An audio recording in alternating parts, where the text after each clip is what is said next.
It's beer o'clock on Real Ale Craft Beer. Today we've got a beer from Two Tribes, and this is a can of their Dream Pale Ale. Dream Factory Pale Ale at 4.4% ABV. It's in a 330 milliliter can, and it was sent by the wonderful Ryan. Thank you very much, Ryan. He sent me the Sapporo Black, and with the Sapporo Black, which is a nice big can of lager, black lager, he sent me this wonderful pale ale to go with it. So, beer in the glass then. What am I going to choose? I'm going to choose this glass here. Let's get it out into a glass and see what we get.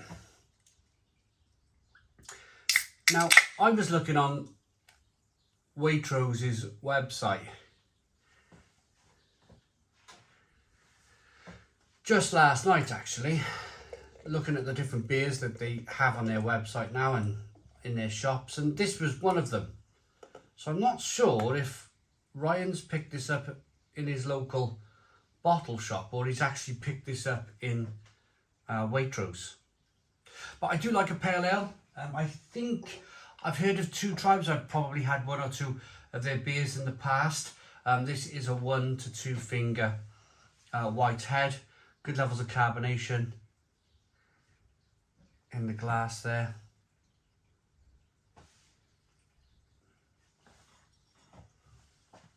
Straw coloured.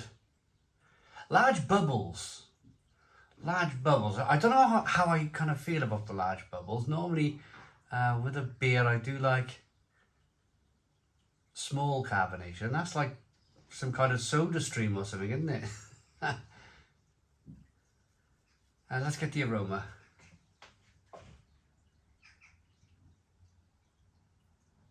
Smells really, really good, really tropical.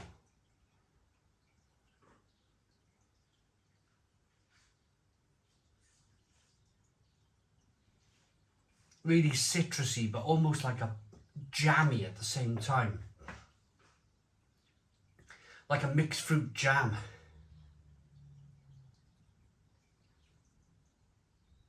Peach, apricot.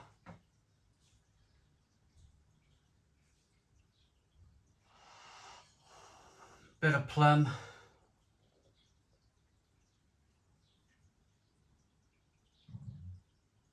A little bit of peppery spiciness coming through.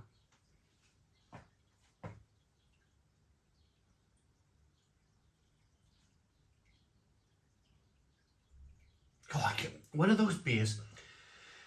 It's got such a great aroma. You could probably spend 2 minutes of your time just getting the aroma on the beer. It's really nice. Really nice. Let's dive in.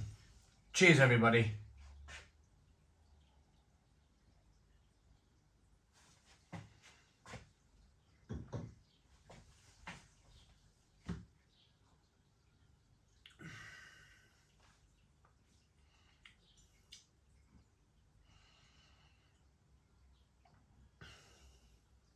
That is a really, really lovely pale ale. That is lovely. Stone the Crows. Stone the Crows. What a beer that is. What strikes me here and almost surprises me here is the amount of bitterness in the beer.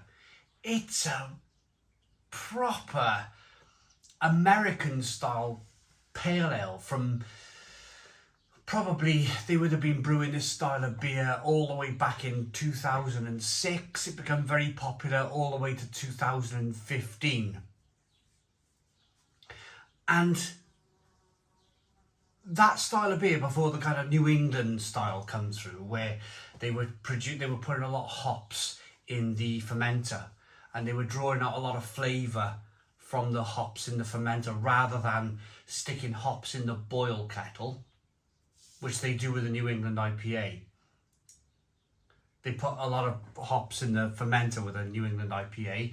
With this style of beer, with this American kind of traditional American pale ale type beer, if you like, they put a lot of hops in the boil kettle, and that it's a bit like putting milk in your tea before you add the boiling water. if you do that, you get a lot less of the astringent tea flavours. But if you put the hot water onto the top of the tea bag, then you get a lot more, I would say, a lot more astringent, kind of almost bitter flavours from the tea. It's very much like the hops. If you put the hops in the boil kettle, then you're going to extract all of that kind of resiny kind of bitterness from the hops. Now, personally, on a personal level, I love it. I love that because it's got loads of flavour.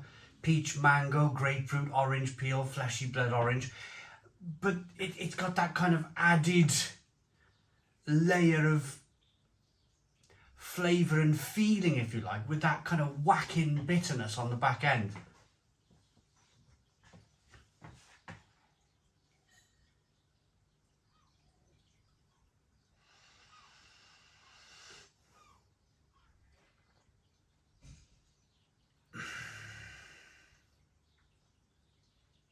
Oh, it's really good.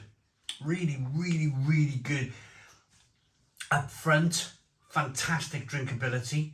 Really kind of drinkable and refreshing. Back end, loads of bitterness coming through.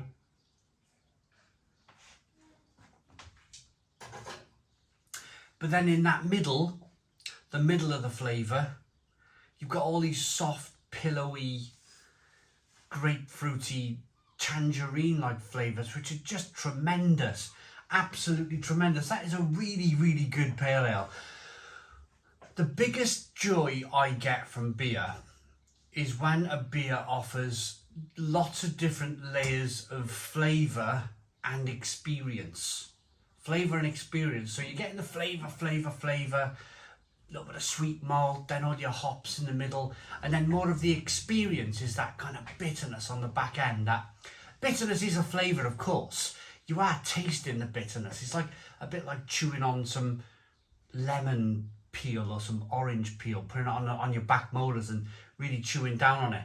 So it is offering flavour, but it's more of a sense, more of a feeling, more of an experience to experience that bitterness on the back end. It's really, really good beer. Really good. So Dream Factory, interweaving seductive flavours of delicate mango and citrus from a punch of mosaic and citrus hops. Citra hops even. Our award-winning pale ale takes you to where dreams are made. Beer, music, art come together.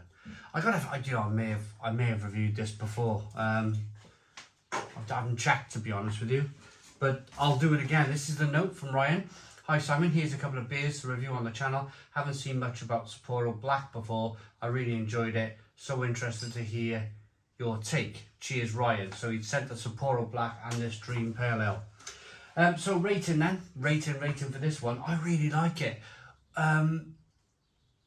Sometimes my biggest fear on the channel is how do I talk long enough about a session IPA or a pale ale?